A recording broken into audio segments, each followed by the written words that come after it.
The Snow Child by Laura Nicole Dorrell.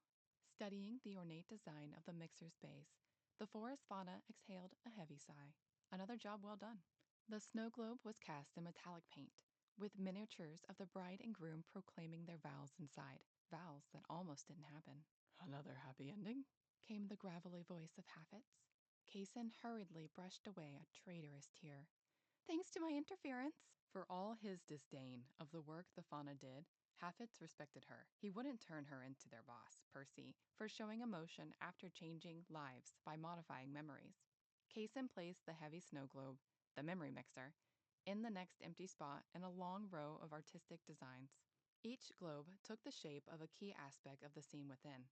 The smaller ones reminded Kaysen of shrunken heads or eyeballs out of place in their fanciful Gothic frames. The one, nicknamed the Behemoth, weighed as much as her, and Haffetz lugged it around when they needed to move it. Any trouble while I was in the memory? Never is. Percy came down looking for you, but I reminded him that you were busy doing your job. He stormed off. The towering Minotaur rolled his eyes, a sight that never failed to amuse Kaysen. Are you traveling home for your upcoming, forest holiday? The Festival of the Evergreens. It's in 2 days, but I can't go. There's no way Percy would let me off. Don't let this job consume you. You have to get out of this city. I go home plenty. She shrugged him off, heading for the large tome where she recorded the changes. Admittedly, she couldn't remember the last time she'd left the capital. It'd been months of quick meals, followed by the bare minimum maintenance for her plants before rushing back to the warehouse. When she first started working at Marplot Memories, Inc., her heart had skipped a few beats when she'd laid eyes on the hundreds of towering rows of globes. Years later, rather than seeing only glowing globes, she saw the lives she had changed, readily recalling each story and challenge. Once I document this job, I'll be done for the day. The memory only needed a nudge. The groom originally thought he overheard the bride confessing to cheating on him, but it was one of the bridesmaids. I postponed that conversation and all was well. Haffetz grunted. His hooves clacked as he lumbered back to his rounds through the dingy, soaring shelves. He never cared to hear about the contents of what he guarded. Kaysen! Percy bellowed, startling the tall, lean fauna. Brushing a spider off the record book, she closed the heavy tomb as he appeared out of the shadows. To protect the memories from fading, there were no windows in the warehouse, and only the soft glow of candlelight illuminated the desk and the nearest rows. A client informed me that you failed to rectify a memory. Marplot Memories offered 3 kinds of memory modification services: remediating, making a small change to a part of a memory; removing, erasing a memory from one or more minds; and rectifying, majorly changing a memory's outcome. The New Year's Eve wedding had been a simple remediation. Which memory? Case number 6578. His brusque impatience had been Marplot's constant for the last 4 years, she'd reported to him. She hesitated. She didn't memorize case numbers. The delicate lives were more than a number. Retrieving the records, she flipped to the entry, The Snow Child. Like a waterfall crashing over a ledge, the whole scene flooded her mind and filled the basin of her brain. The couple couldn't have children. They made one out of snow, and originally he melted. Apparently, he also melted in the modified memory. How? I brought a blizzard to prevent him from going outside. That's your job to figure out. He turned back to the shadows. I'm meeting with the client tomorrow to tell them the rectification is complete. Don't make me a liar. But sir, I'm about to go home. Slowly reverting, the astonishment on his face had her tapping her ears to check if they were on fire. A child dying doesn't supersede your spinach and trashy books. By now, Percy had pulled her heartstrings like a marionette. As a keen manipulator, he smelled her weakness, her sympathy for those poor souls in the mixers, using it to his advantage to prioritize turnaround and profit. Work was his whole life, and he expected it to be hers. If you'd completed the task correctly the first time, you wouldn't be repeating it. Your reputation doesn't mean more to you than spending time with your friends. Her friends had relented all attempts to cajole Kaysen to join them. They no longer stretched their legs on long runs or visited the sea, at least not with her. They were tired of her always choosing work over them. Tonight was no different. I misspoke. I'll get started right away. Ensure it stays rectified this time. The darkness swallowed him, leaving her alone to fix the problem. Before long, Kaysen located the mid-sized memory mixer at the end of an aisle, yet to be reshelved. After latching the handles to the base, decorated with a younger couple building a snowman, the flare inside sparked to illuminate the whole door. Like a moth to flame, it beckoned her. Tucking short hair behind pointed ears and shifting nervously from hoof to hoof, she prepared herself. Rarely did she revisit a memory, and it was almost worse knowing what she was walking into. The pressure was on every time she changed history. When a meddler builds a blizzard in the snow globe, then that's how it's remembered outside of the mixer. It isn't an honest story, but not all memories are. The mind is fickle, easily tampered with, and won't know the original version because it didn't happen. Not anymore. Throwing her weight against the door, she fell through into a remote, snow-covered field. The lone cabin stood as the only glimpse of civilization. A dense forest loomed to the north where several elk lumbered along, searching for the last sprigs of the season. Sun danced over the glimmering crystals of unblemished white snow, while gray clouds floated ominously to the left, reaching for the wood cabin and the couple dwelling within. Scenes like this helped Kaysen not feel trapped in the city. She ventured out, or rather in, to commune with nature, with limitations. The Iarna family, a werewolf and a witch, pounded open the door to the cabin, knocking back the snow and pouring out. Same as last time, they clasped mittened hands before shaping a boy out of snow. Once satisfied, the blonde witch took 2 imbued onyx stones from her pocket and tenderly pressed them into the face of the snow boy, allowing him to see. The rest of the scene played out as before, with the child coming to life and the 3 of them bonding. The boy mastered an enormous smile that bathed the landscape in its brilliance. He was in complete fascination with not only his creators, but also the vast sky, woods, cozy cabin, and he yearned to touch it all with his frigid hands. Kaysen searched for clues with furrowed brows as they ran around, whooping and laughing. Why will the snowboy melt in a blizzard? Soon, the 3 of them ventured indoors to explore the chests of blankets and heirlooms. The witch and her husband marveled with rosy cheeks as the boy discovered every item in their cabin. This was where Kaysen interfered with the original memory. At first, a group of children came singing on a sleigh, caroling to the Iarnas, but once they spotted the snowboy, the human children and Snowchild were equally enthralled with each other. Having dissected everything in the house, he longed to know what he was built to be. Running off with them in the sleigh, they laughed, gently touched him, and invited him to join their fire, sharing a mug of warm cider. Close to the fire and taking a gulp of the hot drink, he immediately fell apart. The children watched in horror as he disintegrated from the inside. His face melted first and collapsed the moment the stones fell from his eyes. Before they could squeeze out a scream, the puddle was already refreezing. The traumatic scene was hard to watch the first time, but Kaysen had forced herself to study precisely how he melted and the actions of the other children leading up to the incident, in case the knowledge proved critical to complete the rectification. The memory was overridden, so the belly of the mixer could only show the modified memory and the aftermath of the boy melting a second time. Kaysen stifled a yawn, the New Year's wedding bells still ringing in her ears, but she had to witness every detail to find a permanent solution. Taking in the snowboy's behavior, the fauna muttered aloud, "What are you thinking, little one?" Most jobs found her talking to the inhabitants, leaving her grateful she took these cases alone. His face was blank and unreadable as his eyes traveled back and forth while the parents prepared a tree they'd chopped down. Placing it in a homemade wooden stand, the couple unpacked a deep chest at the foot of their humble bed for decorations. The witch offered the boy strands of evergreen branches that had been bound together, as well as a garland of dried berries and glass beads. He rose from his seat on the floor to assist with decorating and sang along, tone-deaf, as his mother taught him songs from her childhood. Songs of families that gathered to celebrate what the forest provided, the frost biting at their cheeks, and bells ringing through the frozen winter wonderland. Kaysen hummed along from her perch by the fireplace. "Jules, is it safe to add another log to the fire?" Agnes shivered as she fretted about melting her son. The trio adorning the tree with the decorations reminded Kaysen of her family's evergreen. She decorated their tree with her siblings and parents every year before moving to the city, stringing garland and resting baubles on branches. Being the oldest, Kaysen would lift her younger siblings to place a bright light atop the highest branch. Ari and Alma could undoubtedly reach the top by now. She'd missed so much. "Yeah, we can bring a pail of snow in if it gets soupy."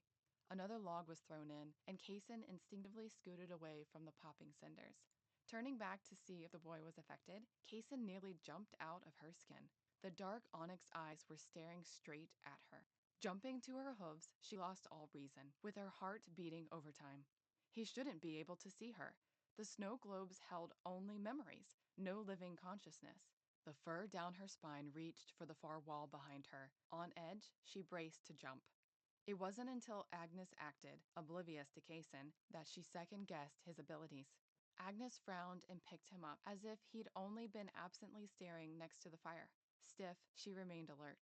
"Leela-doo, help me cook. Then we'll find out what you can eat." He bounced lively after her, leaving glazed eyes behind, like a doll that needed to be activated or it sat dormant. She willed her heart to calm as the pair were joined at the table by Jules. "First, we'll cut the vegetables for soup." Handing him a knife, she showed the snowboy how to chop off the green leafy parts and continued down the root to get disc of carrot.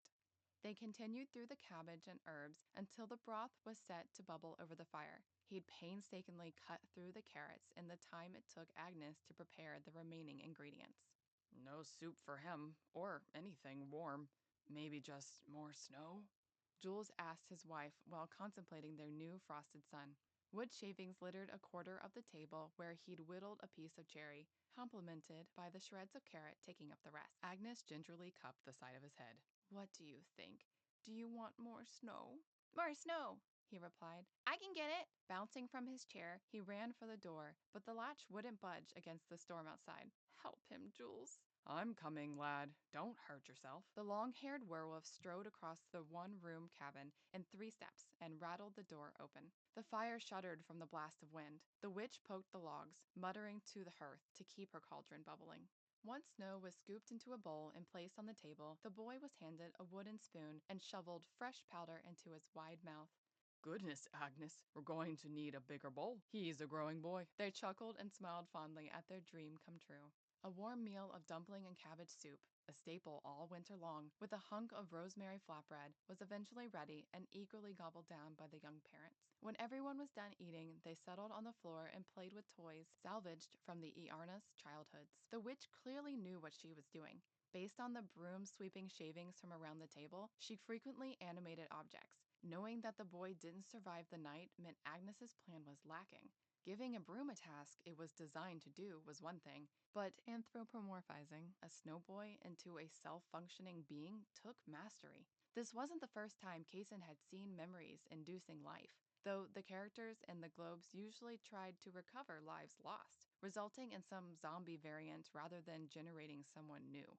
After the first memory of personifying, involving a professor who accidentally murdered his student and tried to bring him back, went horribly wrong, Kaysen spent a week reading about personifying objects. She learned the object, in the first case a corpse, required the 5 building blocks fundamental to living. Otherwise, they wouldn't continue to live once the initial magic wore off. The spells ignited the flame or pumped adrenaline into the body, but wouldn't sustain meaningful life. It must do that itself. Not every object or body took to being alive or lively, but most could do it for a short time, like a broom with a specific goal. "Okay, think," Kaysen spoke to herself, taking off items on a mental checklist floating. "He thrives when Agnes engages him in every task she's doing, and she's teaching him new skills. Positive emotion, check. Engagement, check." Stroking her ears, Kaysen analyzed each activity up to that point. "Building relationships takes time, but they're caring, more so Agnes than Jules. He still seems afraid of the lad." Oh, her heart sank as she realized a major flaw. They haven't named him. They've just been calling him lad. Does this break the connection and meaning he feels? A name is often an infant's first possession. If not a name, he needs something that belongs to him, something worth living for. She stared at the trio, who were spinning a wooden top. He has them, they have him, but they also have each other and their home, which won't feel like a home to him. Not until he makes his mark. The snowboy needed to contribute, to make something of his own. Fulfillment and accomplishment, not check. When it was time to sleep, the sun having long since disappeared behind clouds and snow, the couple yawned. It had been an exciting day for them, with long-awaited changes. "I don't think it's a good idea for him to sleep with us," Jules began, regarding Agnes with determined ease. "Make a pallet with bearskins, and we'll figure something better tomorrow." He didn't discuss this with the child, speaking about him as if he couldn't hear. What do you think, little one? Want to make your own special bed next to ours? Agnes made it sound like the greatest adventure. Hyped up, he nodded vigorously, and they set to work, pulling blankets and piling them onto the large white bearskin on Agnes's side of the bed, away from the fire. Shall I tell you a story? Yeah, he replied with anticipation, not fully understanding what he was agreeing to. There was one time a very grouchy gnome named Barstamta who lived on the outskirts of a village, avoiding the other Tomten. He kept to his farm with his reindeer. His cousin Muntertomta was the town leader and rallied all the Tomten together to prepare the winter festivities. Everyone but Barstamta participated in gingerbread decorating contests, making cookies and soups and singing carols. The snowboy interjected with one of the songs he'd just learned. That's right. A glorious endeavor by friends and family. Jules joined her on the bed, drawn in by the classic tale.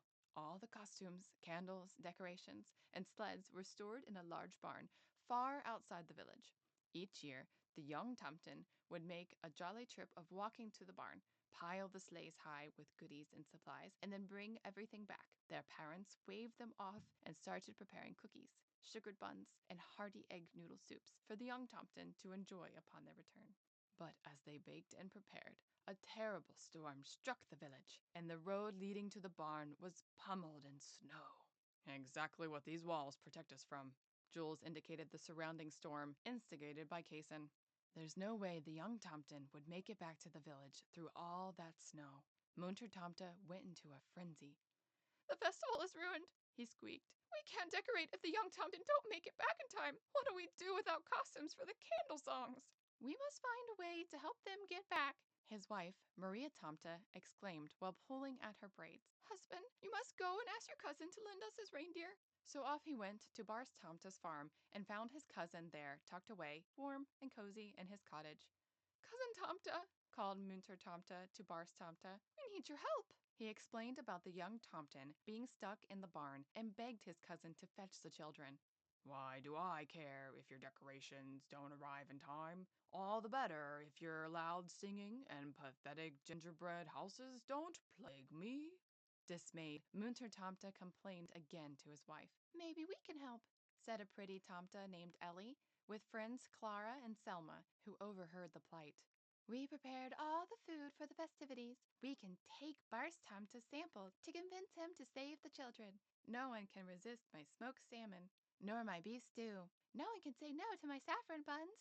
The three Tomten knocked on Bars Tomta's door, and he begrudgingly let them in. Bars Tomta, if you'll lead your reindeer to rescue the young ones stuck in the barn, please accept the smoked salmon with our gratitude. I'll not be trapezing around in the storm to save these children. They have to learn not to go out when a storm brews. Please, Bars Tomta, Clara stepped in with a bowl of warm mushroom stew. Have my famous mushroom stew as a thank you for helping the young ones. Tempted, Bars Tomta took a spoonful of the stew. Mine is better, he declared and turned away. Wait, cried Selma with her high-pitched squeal. She stuffed one of her freshly baked saffron buns into Bars Tomta's mouth. He bit down, and his eyes lit up. What is this magical bread? It's the most delicious thing I have ever tasted. It's my irresistible saffron bun. Give me all of them, he demanded, reaching for the basket, only to be thwarted. You can have the rest when you return with the young Tomten.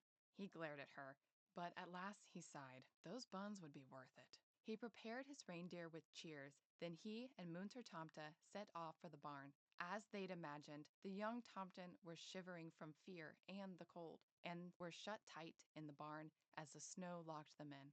Using shovels, the two Tomten were able to dig the door out, and the young ones were cheering and hugging them, to Bars Tomta's annoyance. That's enough. Get the sleigh loaded so we can return home. Together they loaded the decorations, costumes, and supplies on the sleigh, and piled the little Tomten on top. Bars Tomta's mastery as a reindeer driver kept the precarious vehicle from tipping over as they sleighed home. The whole village gathered, ringing bells and cheering the return of their loved ones. Selma gladly stuffed more saffron buns into Bars Tomta's mouth. He greedily ate each one and softened with glee. Snip, snap, snoop. That's the story of how Bars Tomta saved the winter festival and why we must make saffron bread every year.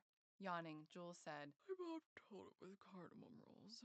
"It was both saffron and cardamom," his wife corrected with conviction. In a small voice, the snow boy asked, "Can I have saffron rolls?" "If we make them out of snow," Agnes improvised to the boy's delight. "Time for bed. Sleep well." Jules smiled and climbed under the covers. He blew the candle out and sent the cabin into darkness. Soon, snores came from the bed, but not from the rug. The snowboy left his pallet to pace around the cabin. Kaysen watched the shadowy form with bated breath, knowing the boy would transform into a puddle. He walked to the window and, seeing nothing but dark, faintly purple-gray snow in the light of the sickle moon, turned away. Silently making his way to the tree, he stared with blank anxiousness. There was a soullessness in his eyes after only mimicking his creators, not fully connecting with the world. She paced with him, contemplating how to build a relationship with life. Running down her checklist, she rubbed the skin of her wide face. Family, a fundamental building block, was covered. Turning inward, she reflected on what connected her to the world.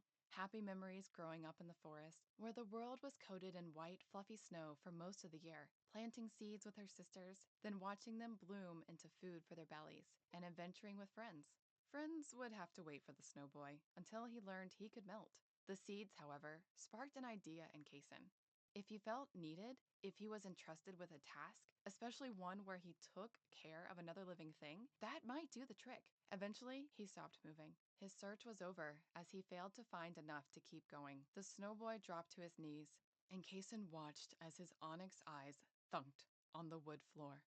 His body fell away in chunks, leaving a watery mess. Kaysen paused the memory, stomach churning. Walking to the puddle, seeping through the wood, she drizzled the meddler's dust over it. She laughed at the irony of her situation. Kaysen was responsible for connecting a snow child to the living world when she'd been drifting away from a meaningful life of her own. Taking a shuddering breath, she spoke to the memory mixer. "Take this memory and rectify, so that this snowboy does not die. Give him purpose through seed and song, and help him to belong. Call him with his true name, and as always, let them never know I came." With her last word, she blew the black dust in a circle around the still cabin, and the scene dissolved. Generally, this was when she returned to the warehouse. If she didn't, if she stayed to watch the wedding or cheer on a sport, she would end up in tears from what plagued her heart. Creating happy endings for others while she craved one was often more than she could bear, but she stayed. The bright, snowy morning returned, and the couple walked from the cabin. The first change came after the snowboy and the witch finished decorating the tree. This time, Jules, with his brown shaggy hair and matching beard, checked on their horse, returning with treasure. "Agnes, look what I found in the horse feed." He held out his mittened hand and smiled. "Cloudberry seeds, the first plant I ever grew on my own." She turned to her snow son and smiled. "Nils, how would you like to have your own special project?" The boy's face lit up, brighter than ever. "All for me?" "Yes, of course." He jumped and wrapped his arms around her legs. Jules quirked an eyebrow at his wife. "Nils?" "I figured we'd name him after your father." The couple smiled, and Jules bent down to kiss the icy head of his only son. They helped Nils plant the seeds in a pot with compost soil and watered it. With encouragement from the witch's magic, the seeds sprouted before their eyes, covering a month of growth in seconds. The glazed look had completely left the snowboy's face as his phantom talons anchored to life. His relationship with his parents and with life was built on solid ground so that it couldn't slip away like the changing seasons or melting snow. After playing the whole memory through, she admired the boy's involvement in their games, and his imagination grew. Even Kaysen could picture him flying and fighting the pirates he warded off. The family huddled together in the bed, clinging to life, love, and their future together. Everything a family ought to have and hold. Stumbling from the portal, back into the dusty warehouse, Kaysen pulled the door shut and fell against it. Resting her eyes and her head, she took several deep, steadying breaths. As expected, reviewing the changed memory taxed her spirit. How carelessly she'd given up her family for opportunities in the capital penetrated all her thoughts. Abandoning her friends for her job, investing her time and soul into the lives of strangers had consumed her. She lived through them, leaving her sanity behind for Percy's pleasure. And he wasn't even happy. She failed on all fronts. Resigning to go home and crash into her mattress, she removed the mixer to reshelve it. The snowy scene in the globe had changed. Where a blazing fire flickered at the start, Replaced by decorating the tree, now sat the snow child pulling presents out of oversized boots on the bear rug. Percy's stomping boots sounded from the shadows as he approached Kaysen, documenting the updates. You better have refrozen this snow boy, or you'll be working tomorrow until the client is satisfied. His threat hung in the air between them as Kaysen's frustrations and anger compounded. Slamming the record book closed, she spotted Haffitz on the edge of the shadows. He nodded once, giving her the permission she couldn't give herself. You know what, Percy? I did refreeze the snow boy and gave him a name. I even stayed to watch the new memory and ensure everything went smoothly. She stomped up to him and realized she was taller than him. She'd never stood close enough. And since I've always stayed late and worked past what my contract allows, and have never taken a holiday in my 4 years at Marplot Memories, I'll be taking all my accumulated holiday time as of now, and don't expect to hear from you until I return. Clasping her hand, she hoped he couldn't see them trembling. You'll take holiday time at my discretion, and I don't. Percy was cut off by a timely cough by Haffitz. He stepped forward, dressed in his full security guard armor and halberd, an intimidating sight. Did I overhear that you're taking some much-needed holiday time? Good for you, Kaysen. I expect your family is looking forward to your long-awaited visit for the Festival of Evergreens. He raised his voice and stomped his weapon against the stone, which echoed ominously throughout the warehouse. Overriding Percy, he continued. I'm sure Percy is relieved you'll be taking your accrued time so he doesn't get in trouble for breaching your work contract. Fuming, smoke practically simmered off Percy's bald head. He was trapped and he knew it. Fine, take your time off, but we'll be having a talk when you return. With that, he clomped away. Looking forward to it, Kaysen called after him. She turned a relieved smile on her coworker. I could hug you. Please don't. I'll file for workplace harassment. His eyes glinted in amusement. Go. Be with your family and celebrate life. Life, yes, that's what makes us. It doesn't make us. We must make it. After a long night's sleep, Kaysen packed a bag and made the long trek north. With eyes drooping, she walked through her unusually busy hometown. Between the sprinkles of new was the old and familiar to warm her spirit. An ancient arch marked the entrance to town, and in the center was a determined Tomta driving a sleigh of reindeer. Snow floated calmly over the ground as Kaysen sought familiar eyes. When she finally spotted them over a cart, they honed in on her. The ageless, calming face of her mother could have illuminated the street. She beamed, like a candle lit in the dark of night, a beacon lighting the way home. To home and the start of a life that was lived in the present rather than in memories. I hope you've enjoyed The Snow Child, written and narrated by Laura Nicole Dorrell. Copyright 2026. Production copyright 2026. This short story was first published in issue 2 of Belladonna's Garden Literary Magazine. This recording was created using only human narration and production techniques, with no artificial intelligence, AI, tools or voices involved in its creation, and may not be used for or by AI tools. No part of this audio may be reproduced without the explicit consent of the author. All rights reserved. The end.